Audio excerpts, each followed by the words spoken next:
I have been very interested in Tema Okun's work on white supremacy culture and some of the characteristics of white supremacy culture that include aspects like perfectionism, either or kind of binary thinking, one right answer, individualism, urgency. And one of the things that I've noticed is that that is true across my world, my life, and it is especially true often in Quaker communities. Antidotes to white supremacy culture, including an openness to multiple perspectives, a slowing down, connection to reflection and a commitment to reflection, all of that is reflective of what our Quaker principles are as well.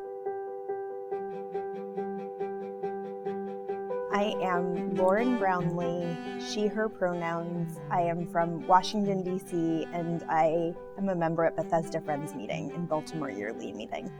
I believe that Quakers are uniquely called from our principles and practices to lean into racial equity principles, to engage in the antidotes to white supremacy culture. Many of the Quaker Testimonies give us guidance for how we might engage in racial equity work.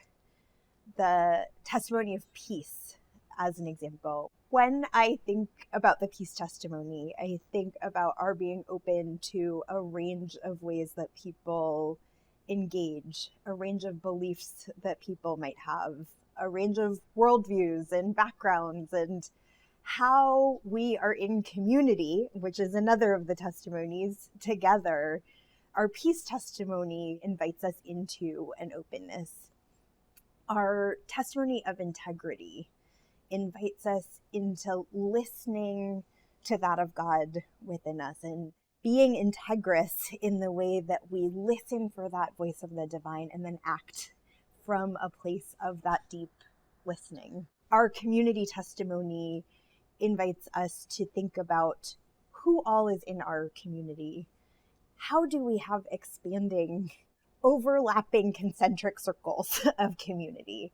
And how are we caring uniquely for each member of our community? How are we answering to that of God in them?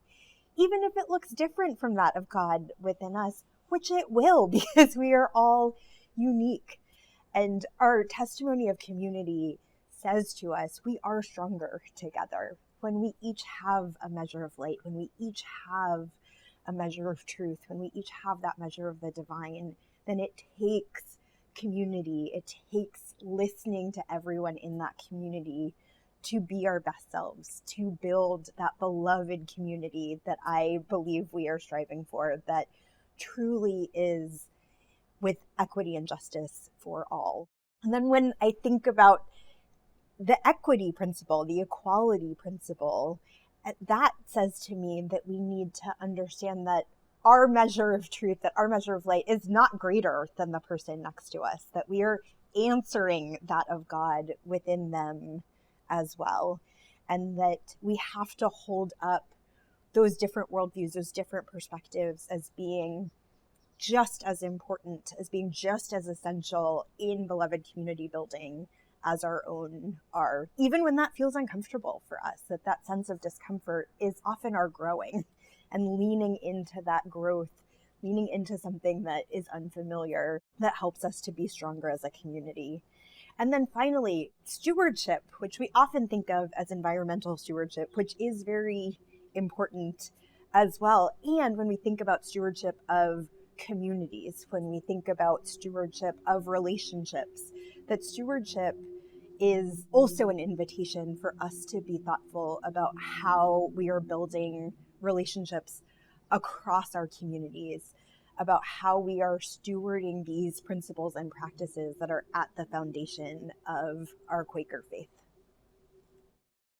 It is important for us to hold on to the fact that white supremacy culture is ever present in Quaker communities, and our antidotes are right there present alongside these aspects of white supremacy culture that we encounter. Thank you for watching this episode of QuakerSpeak. If you like this video, please leave a thumbs up and a comment so we can reach even more friends. For more videos, click this playlist here. To subscribe to QuakerSpeak, click this here. And to support us on Patreon, click here. Thank you so much for watching.